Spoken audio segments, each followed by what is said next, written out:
Bonjour, salam à tous, bienvenue sur les rendez-vous des professionnels et des sportifs de haut niveau.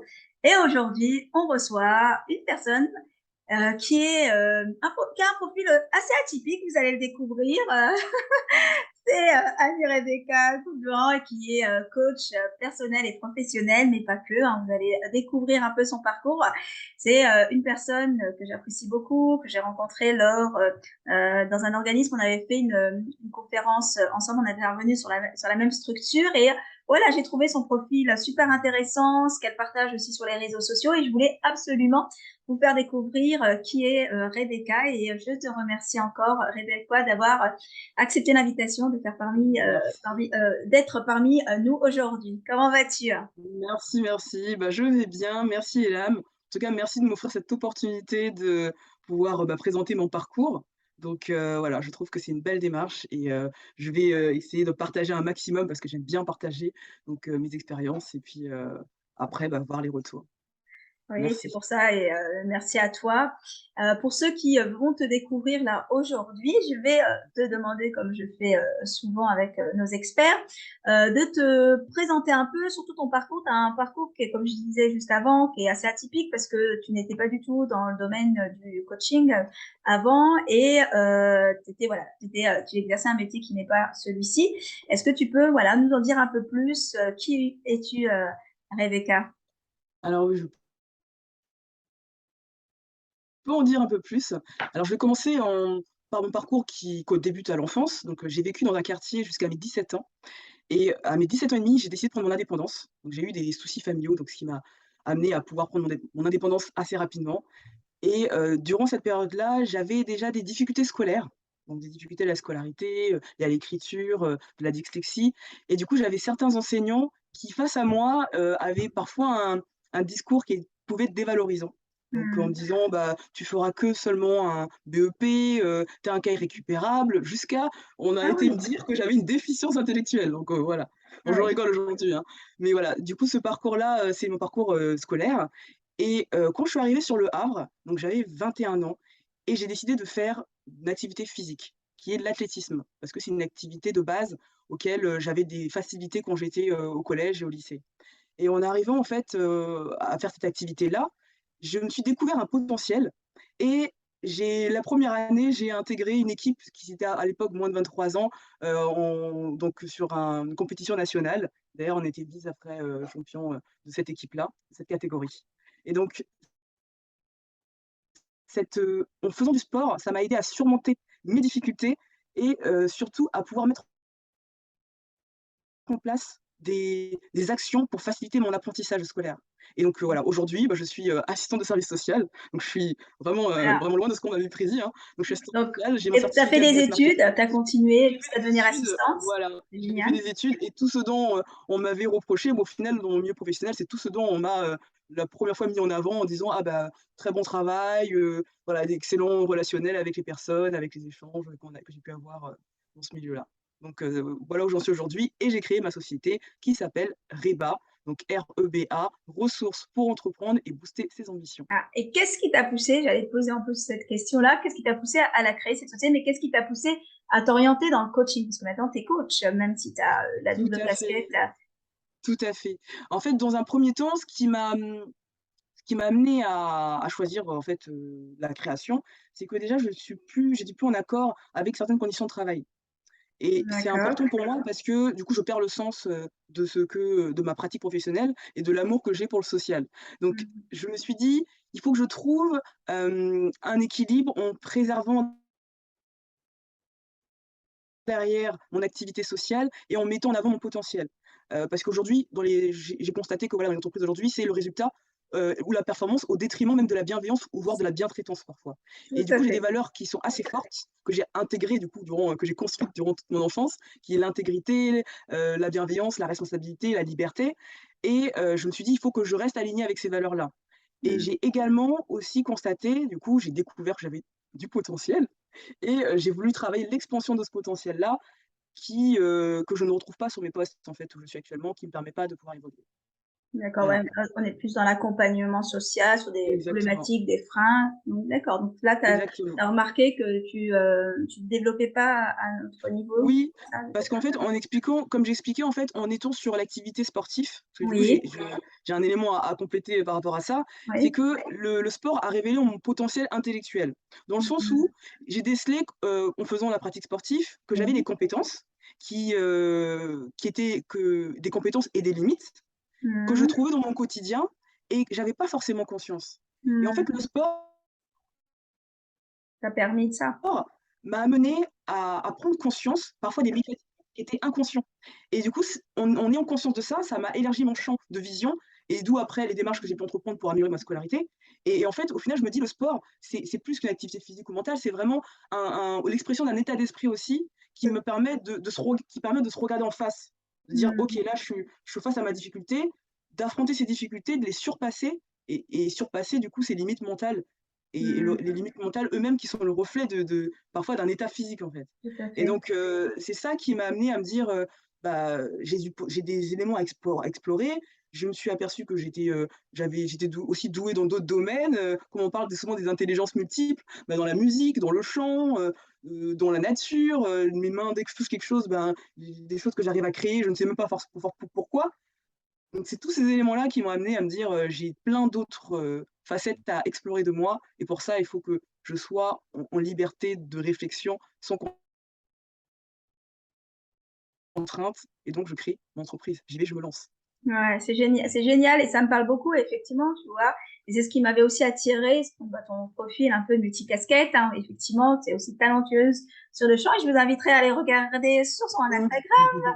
Elle avait posté, un moment où voilà, tu chantais et j'étais, agréablement surprise et effectivement, c'est que, bah, déjà dans le système scolaire et là tu l'as bien dit, ça m'a parlé un peu ce que tu disais, on développe pas ces fameuses intelligences multiples. On est beaucoup dans l'intelligence linguistique ou, mathématiques, mais on va effectivement, logico-mathématiques, on va, développer une certain type d'intelligence alors qu'il y en a plein et là, par le Tout à sport, fait. tu as pu, constater, si j'ai bien compris, que tu avais, d'autres talents et que tu avais d'autres intelligences et c'est très bien qu'effectivement, par le biais du sport, il y en a, ça va être, le côté artistique et là, toi, tu as pu, développer et découvrir tes talents et impliquer cet état d'esprit, mindset, comme tu as pu le dire. Mais dans tes autres, casquettes, on va dire, tes autres rôles, dont Ah! tu as occupé, tu t'es aussi intéressée, bah, beaucoup, bah, au sport parce que voilà, c'est ce que tu viens de dire dans ton parcours. Qu'est-ce qui t'a poussée aussi à être entraîneuse d'athlètes? Parce que tu t'es à un moment donné mais ça tu en parles pas beaucoup, j'ai remarqué, Oui, parce que tout tu à accompagnes fait, aussi les jeunes tout sportifs. à fait.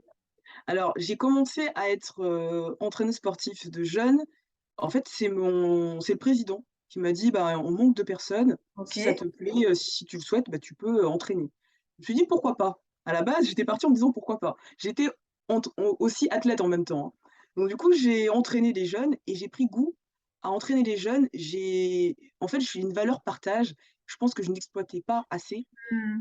à travers, cette transmission de valeurs qui est liée au sport, au final, je me suis dit: «Mais l'athlétisme, en fait, c'est plus qu'une pratique, c'est aussi une école, Ouais. l'éducation» et j'ai pu voir aussi l'évolution avec certains jeunes que j'accompagnais, qui étaient en difficulté scolaire, que j'échangeais avec les parents et qui a la discipline du sport a permis justement d'être aussi disciplinés dans leur, quotidien et j'ai vu Ouais. que tout ce lien-là, qu'est-ce que ça pouvait procurer et qu'est-ce que je pouvais apporter, en fait, à ces jeunes Mmh. et donc voilà, c'est devenu, bah, une fierté de voir aussi ces jeunes se dépasser. Au début, dès la rentrée, on voit certains qui râlent, avec un état d'esprit où je râle souvent: «Ah, je dois faire ça». Puis à la fin, on les voit courir sous la pluie et il y en a aucun qui râle. Je me dis: «Waouh!» Mmh. et c'est dingue comment on peut, travailler à l'état d'esprit justement à travers cette activité Tout à sportive. tout Donc à fait et c'est parlant là dans ce que tu dis, bon, tu as pu, le sport permet de développer d'autres compétences là dans ce que tu dis, tu les as amenés à se dépasser et c'était au plus une des questions, c'est ce qui m'a aussi poussée à t'interviewer parce que je vois que tu dépasses le fait que tu t'es reconvertie dans un métier de coaching alors que tu étais dans le social. On voit que voilà, tu as quand même un parcours inspirant et tu continues, voilà, à dépasser tes limites, à découvrir aussi parce que le monde de l'entrepreneuriat n'est pas le c'est monde ça. du Mmh. salarial, tu vois, plus ce Ah, côté-là. pas Qu'est-ce du que tu tout. pourrais donner comme conseil parce que là, tu le fais bien avec tes coachés et puis là, aussi avec tes jeunes là. quels seraient les conseils que tu pourrais nous partager aujourd'hui pour aider la personne à se dépasser, voilà, se dépasser, à pousser ses limites? Ce serait quoi comme conseil? Alors, pour se dépasser, je dirais dans un premier temps, c'est ne pas avoir peur de souffrir. En fait, ce que je peux constater, c'est que parfois certaines personnes ont vécu des situations difficiles dans leur vie. Ils ont des insécurités intérieures qui sont Ouais, liées à leur expérience de vie, qui impactent leur propre image, ouais, qui créent aussi des croyances et du coup, ça a impacté donc leur image et ils ont peur de retourner, de souffrir, de retrouver un schéma, de sentir en fait cette souffrance et pour moi, le meilleur moyen de se dépasser, c'est d'accepter de souffrir et d'accepter de se tromper.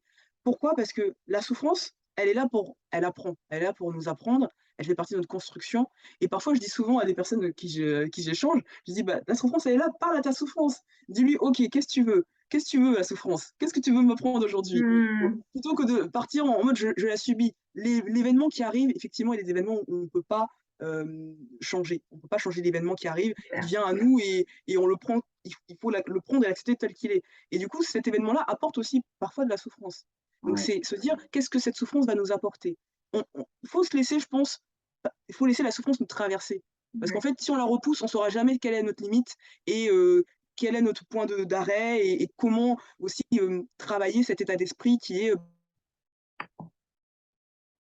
bon, je développe de la ressource pour, à un moment donné, me dire: «Stop, je veux me relever» et donc en travaillant mmh, cette souffrance-là, en l'acceptant, donc à un moment donné, ben, on a répondu à toutes ces questions. «OK, ça m'a apporté ça. Maintenant c'est bon souffrance, tu peux me laisser, j'ai compris la leçon. Au c'est revoir» clair. et du coup, on la laisse partir et c'est un peu ça des fois que je suis, je parle à mes états émotionnels en même temps. Je sais pas si c'est normal, mais en tout cas, je le fais Ouais, et ça m'aide beaucoup dans ma vie et à traverser, et du coup, à traverser des éléments difficiles et donc en travaillant cette souffrance, en acceptant, c'est comme ça qu'on arrive à dépasser parce qu'on arrive à comprendre quel est notre point, notre limite. tout à fait, c'est super intéressant ce que tu dis. On a tendance effectivement à résister ou à fuir la souffrance, alors que si tu l'accueilles comme tu le dis, c'est-à-dire d'accueillir la souffrance, tu es obligé de passer pour pouvoir voir où tu peux dépasser tes limites, à hauteur de quoi et effectivement, l'être humain n'aime pas souffrir, mais alors que la souffrance Même fait pas. partie de la vie et Mais on a oui, c'est pas besoin de agréable en même souffrir. temps, hein. Bah, dans le sport, c'est ce que tu dis, dans le sport, vous poussez vos limites physiques, là, c'est vraiment physique, j'ai mal, mais pour aller se dépasser, on en est, largement capable, en fait, en plus, ça. Et pour donner un exemple avec le sport, je sais Oui, que, quand j'ai commencé à faire mes chronos, au niveau national, je me rappelle encore de mon 400 mètres, la première fois que j'ai couru le 400 mètres. Au début, je courais et je freinais. Je m'auto-freinais parce que j'avais peur de souffrir. Le 400 mètres, oui, quand on court un 400 mètres, il y a des douleurs qui apparaissent, c'est sûr. ouais.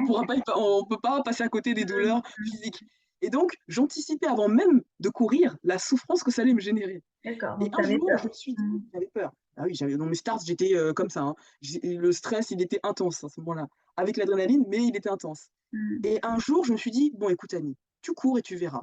Au fur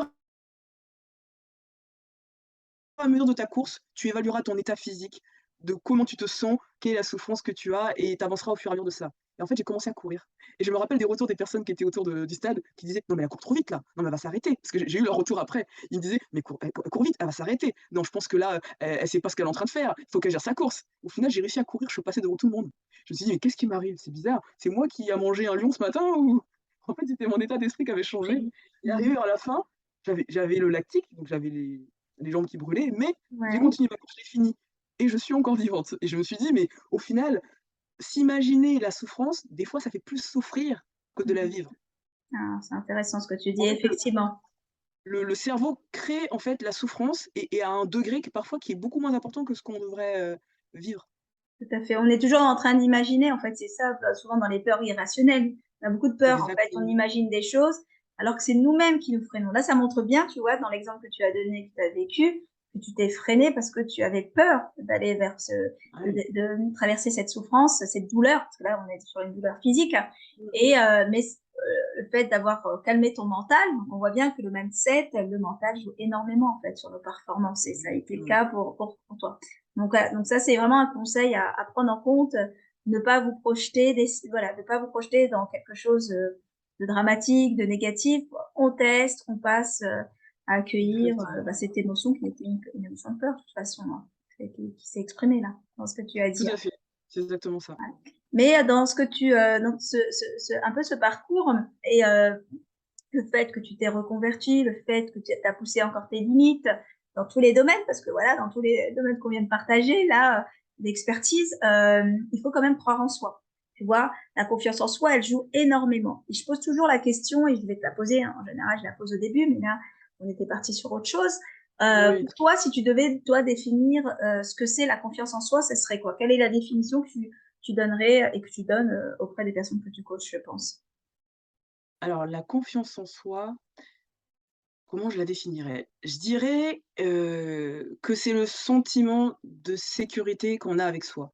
Un sentiment de sécurité intérieure Ouais. qui nous pousse à passer à l'action, ce qui ne retire pas forcément la peur, parce que parfois on peut avoir, peur et se passer à l'action. Mais qu'on se sente assez en sécurité avec soi pour passer à l'action. Et pour ça, ça demande à se connaître soi-même, se connaître ses forces, ses faiblesses et aussi être bienveillant envers soi-même. Parce que parfois, on n'est pas toujours bienveillant, envers soi-même, on est trop exigeant: «Ah là là, j'ai pas réussi à faire ça, j'aurais pu faire mieux» et se dire: «Bah, j'ai fait ça aujourd'hui, OK, bah, comment je pourrais m'améliorer et puis, bah, la prochaine fois, je ferai mieux». Et qu'au Mmh. final, se tromper, comme j'expliquais, ce n'est pas grave. C'est pouvoir aller ce côté-là et je vois souvent, enfin, je vois souvent que quand l'estime est plus grande, Ouais. en fait, on entreprend avec plus d'affirmation et c'est une Mmh. sorte de cercle où estime, Ouais. confiance, on vient nourrir nos valeurs, on vient nourrir notre affirmation à C'est le cercle se mettre en virtueux. action et Mmh. heu et moi, c'est ce qui m'a amené, par exemple, à prendre la parole en public. C'est un élément au début, j'avais peur de prendre la parole en public, il y a quelques Ouais. années et je me suis Mmh. dit: «Mais comment je pourrais faire?» Donc je me suis mis des petites étapes. Je me suis dit: «Bon allez, je prends la parole une fois en réunion, 2 fois, 3 fois, 4 fois». Puis après, au fur et à mesure, bah, je comptais même plus et je me suis dit: «Bah, c'est bon, j'ai passé le Ouais, cap». tu étais à l'aise, Et ton cerveau, voilà, il a c'est ça. compris que c'était plus un danger. Donc c'est Exactement. progressivement, c'est ça? Mmh. C'est-à-dire, c'est faire, mais de façon progressivement et c'est comme dans ce que tu dis, c'est vraiment, d'être dans un état de sécurité là, quand tu parles Oui, de d'état oui, de sécurité pour, développer, avoir confiance en soi. Donc ça reste quand même quelque chose qui est, essentiel, mais beaucoup de personnes malheureusement n'ont pas, confiance en eux, manquent énormément de confiance en eux. Toi, dans les personnes que tu as accompagnées, que ce soit même dans la sphère sociale et dans la sphère sportive au coaching ou dans le domaine coaching, du coaching, qu'est-ce que tu observes? Qu'est-ce qui fait que les gens n'ont pas confiance en eux, en fait? C'est quoi une des causes, tu vois, qui, à ton avis, qui s'expliquerait comment?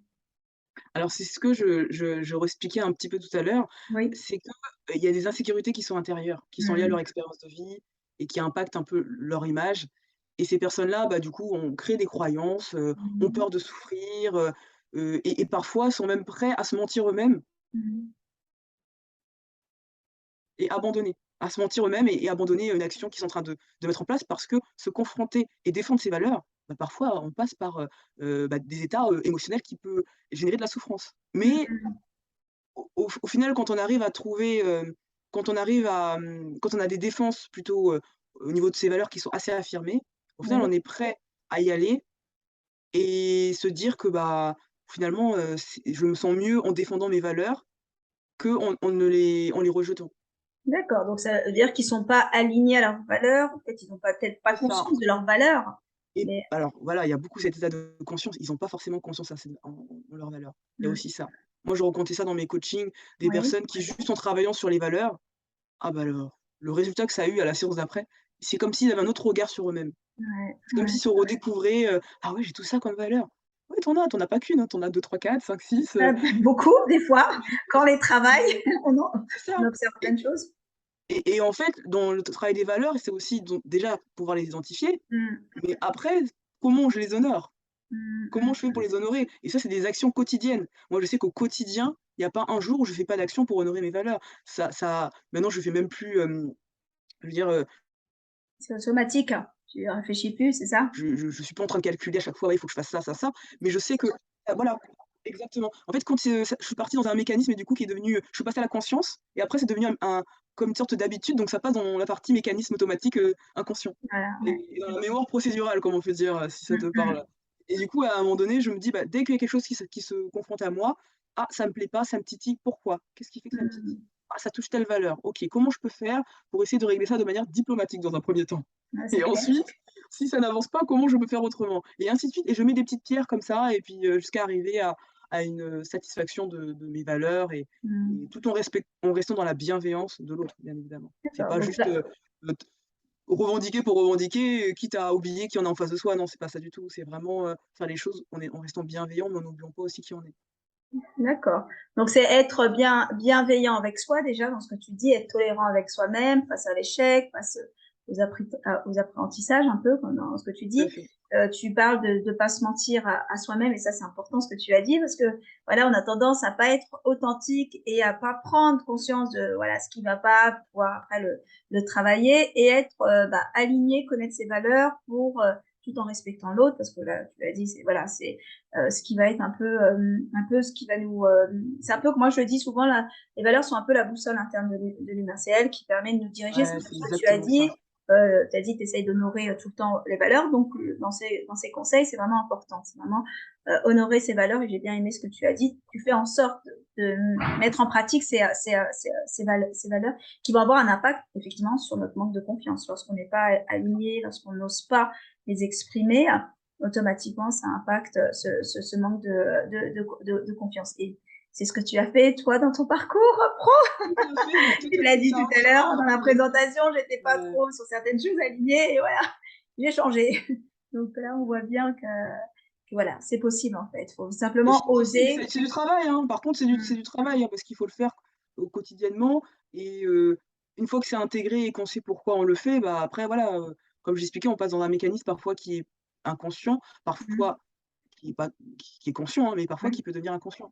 Donc tout à fait. après on se rend pas forcément toujours compte, de comment on se bat et c'est les gens qui disent: «Mais, toi tu es comme ci, tu es comme ça. Ah oui effectivement tu es toujours positive, tu es toujours, en train de relativiser. Ah oui effectivement, je j'ai pas toujours conscience de ça, mais je suis passée par l'état de conscience. C'est important de passer d'abord par un état de OK, conscience. très bien. Donc, toujours le fait d'avoir des feedbacks, c'est ça que tu veux dire, C'est Rebecca? ça. C'est-à-dire le fait d'avoir des feedbacks nous permet en fait de mieux nous comprendre. Mmh.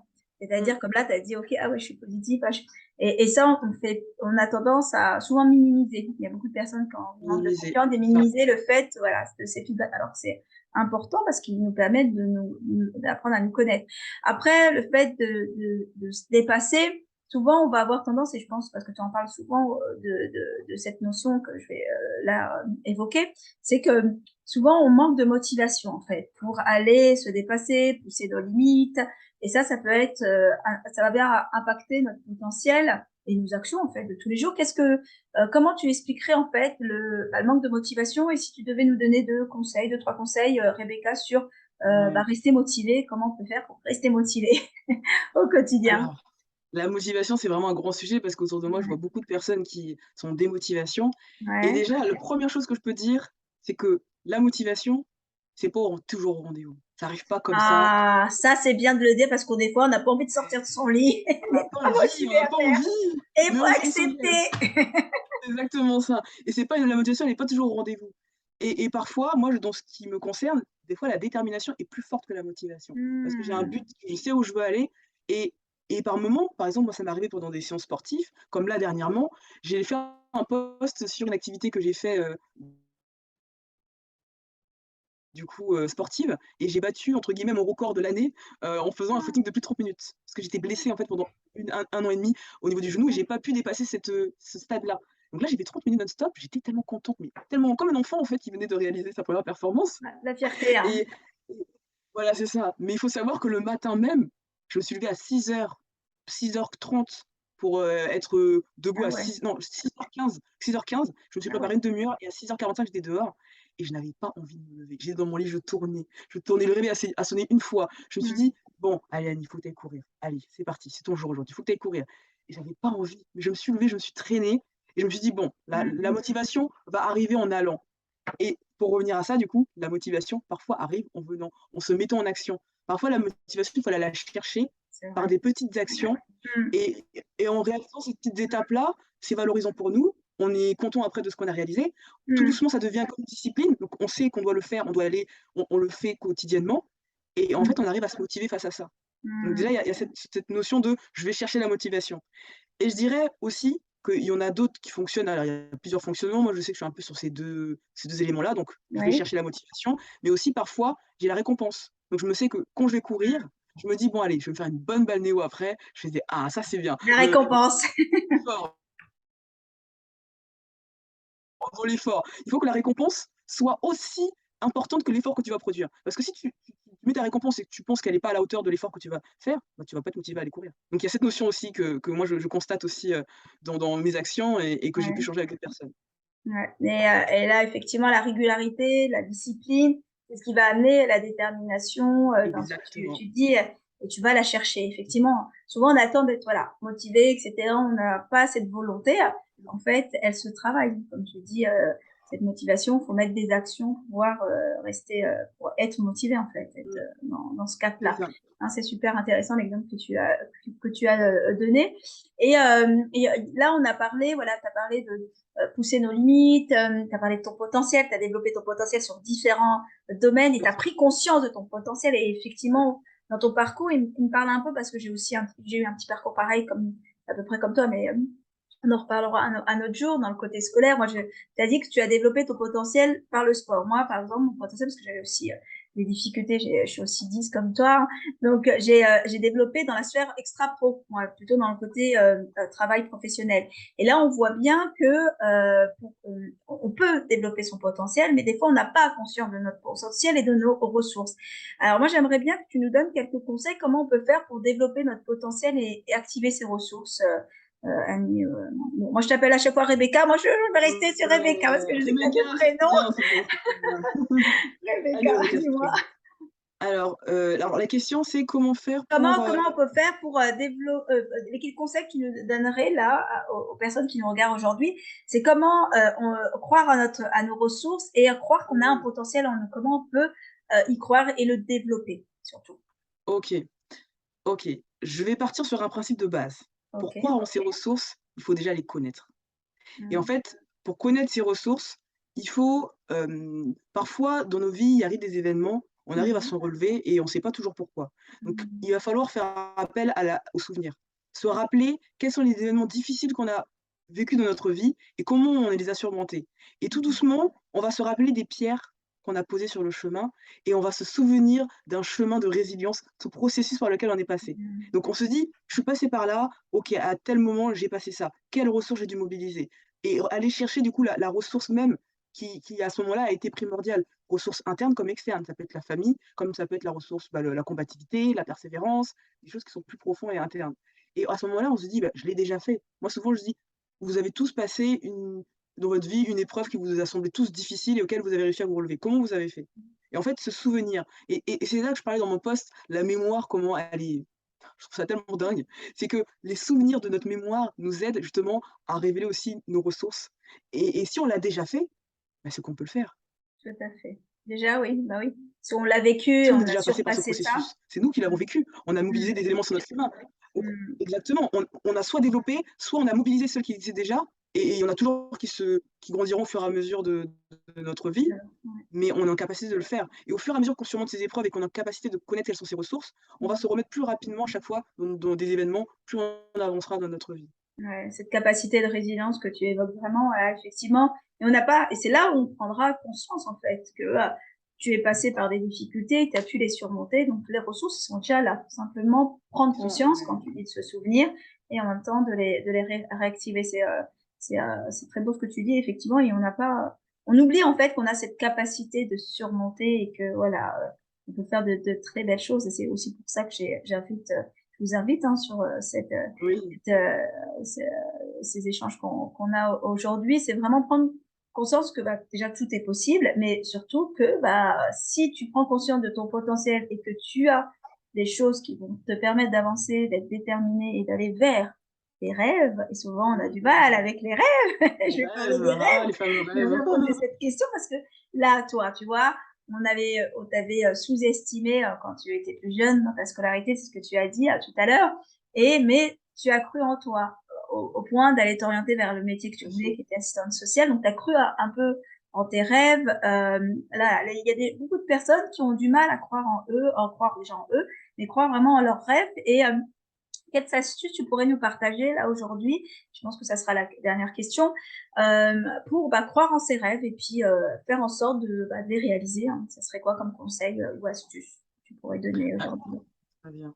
Alors, moi, j'aime bien partir sur des principes de base à chaque fois. Ouais, mais c'est très bien. Ah, franchement, c'est bien parce que Ah ouais? mieux on comprend, bah, mieux on agit en fait. Donc c'est très bien Ouais. d'expliquer les Faut bases. voir le cheminement et les bases et en fait, je dirais, quand on croit en ses en avant de C'est croire en ses rêves, il faut déjà croire en soi, Ouais, déjà. c'est ce que je Si tu disais, tu crois vois, pas le en soi, le lapsus que j'ai fait tout à l'heure. tu m'as répondu déjà, voilà. C'est d'abord croire en soi parce que les rêves, ils viennent de nous, ils viennent pas de quelqu'un d'autre. On va pas prendre le cerveau de quelqu'un, le mettre à la place du tien et se dire: «Bon, c'est ton le rêve de quelqu'un, c'est à toi de le réaliser». Non, ça vient de ton cerveau, de ton imagination, de ta créativité et c'est ton cerveau qui est le moteur. Donc déjà, Mmh. c'est croire en soi. Quand tu crois en toi, ensuite je dirais, moi je sais quand je rêve, je me suis toujours dit: «Bon, comment je peux faire pour que mes rêves se réalisent?» Je me Ouais. suis dit: «Je peux pas être à côté de mes rêves, assis à côté et puis les regarder. Je peux pas être spectateur». Donc je me dis: «Le mieux, c'est que je puisse vivre, je vis dans mon rêve». Dans mon rêve, je l'imagine, je visualise et je suis là Mmh. en train de mettre en action dans mon rêve.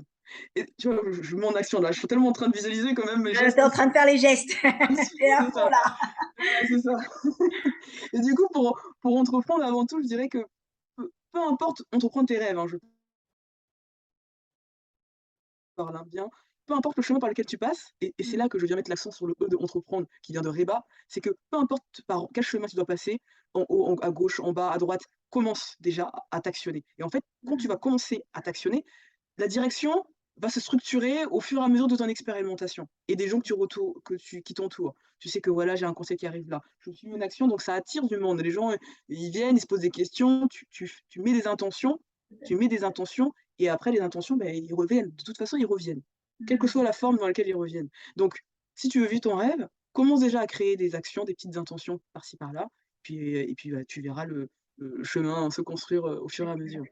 C'est Donc voilà, clair, il faut être c'est dans son rêve, faut vivre dans son rêve, être ac actif, comme je dis, ouais, dans son c'est ça rêve. en fait. Faut se lancer et tu l'as bien dit, tu as dit, c'est, vraiment, c'est la déjà visualiser que voilà, on est dedans, l'intention est très importante et tu l'as dit, c'est-à-dire, bah, l'intention va vous permettre, en fait, nous permet d'ouvrir des portes, Ah, ça a coupé un petit d'avoir des peu. opportunités, de pouvoir, avancer et là tu l'as bien dit. On a tendance, voilà, à trop Ouais, c'est ça. imaginer, mais pas être dans cette action, tu vois? Trop dans la visualisation, dans la projection, mais pas assez dans, Excuse-moi, ça coupe un peu. là, tu m'entends? Ça a coupé. Ouais, Là, ouais, ça a là, coupé, c'est bon? excuse-moi. C'est bon. Voilà. Ouais, Donc je j'étais t'entends en mieux là. train de dire, tu me dis si, au cas où ça coupe, là, c'est, les aléas directs. Je te disais, c'est aussi, pas être trop dans la projection. On est beaucoup dans la projection et pas assez dans dans l'intention et dans le moment présent, le vivre. Et là, tu l'as bien évoqué, tu vois, le fait que tu y crois, automatiquement, tu te prépares facilement à atteindre ce rêve parce qu'il y a les opportunités, l'énergie, les ouvertures qui se font, etc. Et tu l'as bien évoqué. Et voilà. Donc, les rêves, c'est possible. Maintenant, c'est de se mettre en mouvement et d'y croire, tout simplement, pour pouvoir atteindre ces rêves. C'est tellement bien ce que tu nous as dit. Il y a tellement de choses, en fait. Mais bon, je pense qu'on va s'arrêter. Non, mais Parce que on en notre parler temps, pendant des heures. là, c'est clair, mais je pense qu'on fera une deuxième mi-temps, mais sur autre chose, ensemble, sur voilà, tout l'aspect bien-être et tout, parce que voilà, j'ai vu que tu prenais aussi beaucoup cet aspect-là. Mais voilà, je ne vais pas trop te retenir. Bah, merci encore, Rebecca, c'était super intéressant Merci ce à que tu toi. nous as dit. Et moi, je veux savoir, dis-nous, on peut te retrouver, quelles sont tes actus, parce que là, voilà, je sais que tu es en t'as plein de choses, plein de projets, tu es un peu partout, il y a pas mal de choses là en ce moment. Voilà, quelles sont tes actus du moment et où on peut te retrouver, Rebecca, dis-nous. Alors, je vais commencer par où est-ce qu'on peut me retrouver? Je pense qu'après peut-être tu Ouais, je vais mettre noteras, les liens. voilà, par Alors, écrit. mais c'est où en OK. général tu OK. communiques? Parce que moi, voilà, Alors sur les réseaux sur sociaux, Instagram, voilà, ouais. Sur LinkedIn, Facebook, Instagram et j'ai un site, internet aussi, beh, qui est en construction aussi Ah donc OK, d'accord, voilà, je ne c'est savais pas pour le site. OK, donc il est en pleine construction. www.reba. OK, bah, je le mettrai quand il sera Oui, finalisé, tu m'enverras et je ce le serait plus mettrai, simple. comme ça on Ouais. pourra, Mmh. y accéder, hein. Et tes Après on actus, peut hein? alors mes actus donc je termine sur où est-ce qu'on peut me retrouver parce que du coup ça va me faire la petite transition. Je suis en collaboration avec le cabinet R2C Consulting, donc qui est spécialisé dans tout ce qui est droit du travail, droit des affaires et moi j'ai le volet coaching, donc je peux aussi proposer des coachings de groupe dans le Ouais, cadre c'est là de où on voilà, s'est dans rencontrés. certaines sociétés. Exactement, c'est là où on s'est rencontrés, donc on peut me retrouver là aussi. Et puis après, bah, là, je veux parler, hein, tout à l'heure de l'APELS, donc l'agence, pour, l'éducation et le sport. Oui, ça Et donc c'était bien, là, ça voilà, c'est un peu intéressant, l'activité ouais. également là, j'accompagne j'accompagne en fait un groupe de 10 jeunes, de 18 à 30 ans qui sont motivés pour trouver du travail, donc qui Mmh. sont prêts à s'insérer professionnellement, qui ont pas de projet totalement défini, mais qui sont très déterminés et du coup, c'est un accompagnement sur 6 mois. Donc il y a encore des places ouvertes, donc pour ceux qui sont, intéressés, ils peuvent toujours, me contacter. Génial. Mmh.